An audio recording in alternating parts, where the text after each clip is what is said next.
সকাল সকাল ঘরের সামনে দিয়ে বিরাট র্যালি বেরোলো, সেইটা দেখলাম। তারপর ঘুরে এলাম শুশুনিয়া। তো বন্ধুরা, সকাল সকাল রেডি হচ্ছিলাম শুশুনিয়া যাওয়ার লেগে।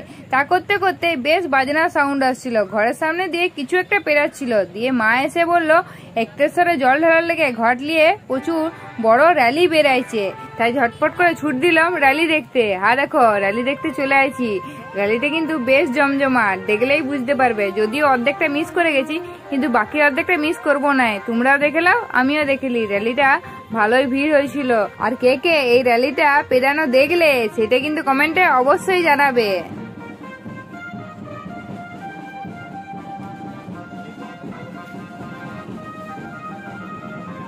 মোটামুটি 5 থেকে 7 মিনিট ধরে র্যালিটা পেরালো। আমি যতটা দেখলাম তার আগে মোটামুটি আরো 10-15 মিনিট পেরাইছে। যাই হোক, এতক্ষণে শেষ হলো। চলো এবারে বেরাই পড়বো শুশুনিয়া যাওয়ার লেগে। হ্যাঁ দেখো, র্যালি সারার পর ঘরে এসে দুটিখানি খেলাম, খেয়ে পর বেরাই পড়েছি শুশুনিয়া যাওয়ার লেগে।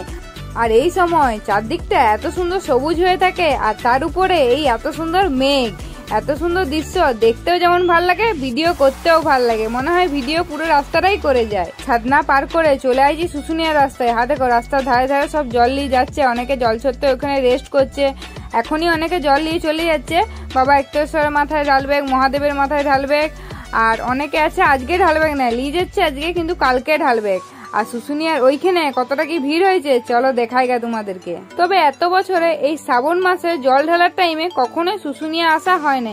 এমনি শীতকালে বিকাল বেলায় এমনি সময় আইছি, কিন্তু এই শ্রাবণ মাসে কখনোই আসা হয় না। মানে কতটা কি ভিড় হবে তার ধারণা একটুখানি আছে ওই ছবি দেখে। লোকে যারা যায় তারা সব পোস্ট ভিডিও, তারপর তোমার ছবি টবি ছাড়ে, তো ওখান থেকে মোটামুটি আইডিয়া আছে ভালোই ভিড় হয়। কিন্তু সামনে থেকে কখনোই দেখি না। চলো আজকে তোমাদেরকেও দেখাবো আর নিজেও এক্সপিরিয়েন্স করব যে পুরো কেমন জমজমাটটা হয় ওইখানে। একটু আগে পর্যন্ত বেশ মোটামুটি মেঘ ছিল, আবার দেখছি রোদ দিয়েছে। রোদ দেওয়ার পরে চারদিকের পরিবেশটা কিন্তু আরো সুন্দর লাগছে। পাহাড়টা দেখো, দারুণ লাগছে। পাহাড়ের উপরে কিন্তু কালো ঘন মেঘ করে আছে, আর চারদিকে রোদ দিয়েছে। দৃশ্যটা একদম দেখার মতো।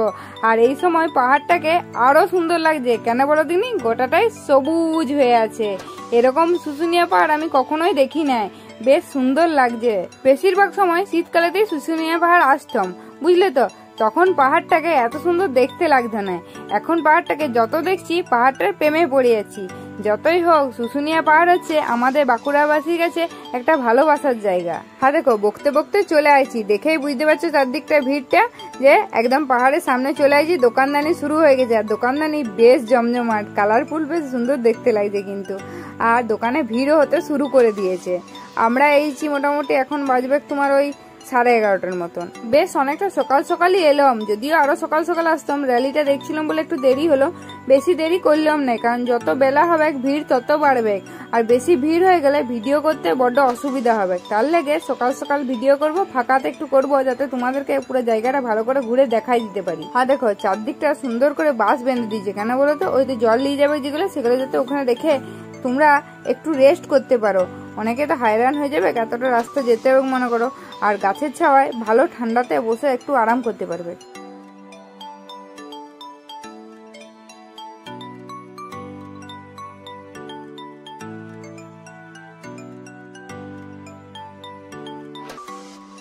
হ্যাঁ দেখো, একটু উপর দিকে আসতে এখান থেকে কিন্তু লাইন শুরু হয়ে গেছে। লাইনটা কিন্তু বেশ লম্বা। যত বেলা হবে তত কিন্তু লাইন আরো বাড়বে। মোটামুটি অনেক লম্বাই হয়েছে, অনেকটা নিচ থেকে লাইন শুরু হয়েছে। হ্যাঁ দেখো, কোথায় অত দূরে জল নিবে, আর এত দূর থেকে লাইন দিতে হচ্ছে, বুঝলে তো। আর এদিকে দিয়েছে ছেলেদের, ওদিকটা মেয়েদের লাইন হয়েছে, এদিকটা ছেলেদের লাইন হয়েছে। আর এদিকে তোমার সামনে এখানে তোমার টেবিল পেতে এখানে টিকিট কেটে পর জল নিতে পারবে। 5 টাকা করে মনে হয় টিকিট নেয়। চলো এবারে পাহাড়ে একটু উপর দিকে যাবো। হ্যাঁ দেখো, এদিকে আসতে গিয়ে দেখছি সব টেবিল পেতে ফুল বেলপাতা সব বিক্রি করছে। হ্যাঁ দেখো, এইখান থেকে জল ধরবে, ধরে পরে একটেশ্বরে ওইখানে যে পর জলটা ঢালবে। সবাই একে একে জল নিচ্ছে, জল নিয়ে পর যাচ্ছে। শুধু জল নিবে গেলে এই জলগুলা যাতে ছলকি পড়ে পড়ে যাতে না যায় তার ব্যবস্থা করবে। সেটাও একটু পরে ভিডিওতে তোমাদেরকে দেখাবো। আগে পাহাড়ের উপর থেকে একটুখানি চড়ে ঘুরে আসি। বেশি উঠবো না, অত গতর নয় বেশি উঠার, অল্পই উঠবো। টুকটুক করে আস্তে আস্তে উঠতে উঠতে একজনের সাথে দেখা। এই ভাই আমার ভিডিও দেখে বলছিল, তো ও এসছে জল নিতে, জল নিয়ে একটু রেস্ট নিয়ে খাওয়া দাওয়া করে বললো বেরাবে। এর সঙ্গে একটা ছবিও নিয়ে নিলাম। চলো এবারে আরো আগো দিকে উঠি। আর এখানে উঠতে গিয়ে দেখলাম বর্ষার লেগে মাটিতে বেশ ভিজা আর নরম হয়ে গেছে, তার লেগে পাথরগুলো খুবই লড়বড়ে, উঠতে অনেকটাই অসুবিধা হচ্ছে। শীতকালে এলে কিন্তু সে অত উঠতে অসুবিধা হয় না, এখন উঠতে বেশি ভয় লাগছিল, তাই একদমই বেশি উঠি নেই। সামনেতে একটুখানি উঠলাম, উঠে পরে হাঁপাই গেছি আর উঠি নেই। হাইটুকু উঠে গেদে গরম লাগছে। আর এখন মশাও কামড়াচ্ছে এইখানটাতে। ঝোপ জঙ্গলে এই বর্ষার সময় বেশি না যাওয়াই ভালো, বিষাক্ত পোকা কামড়ে দিলেই মাথা ঘুরাবে। আর এইখানে পুচকে মেয়েটাকে দেখো, ওর মা বলছে আস্তে আস্তে নাম পড়ে যাবে, বলছে তুমি ছাড়ো, আমি ঠিক হড়হড় করে নেমে যাবো।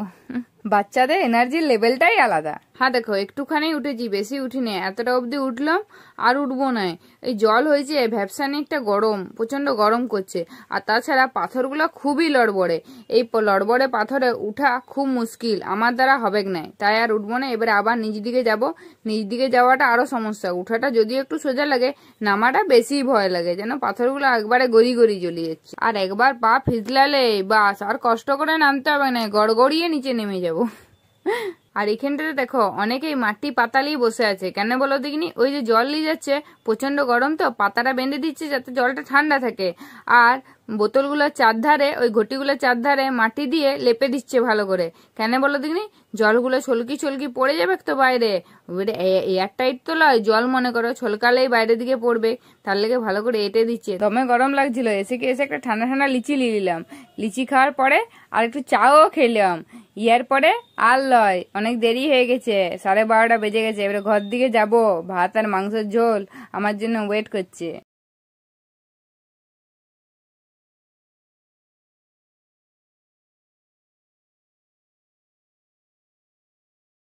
তো বন্ধুরা, আজকের ভিডিও তোমাদের কেমন লাগলো কমেন্টে কিন্তু অবশ্যই জানাই দিবে।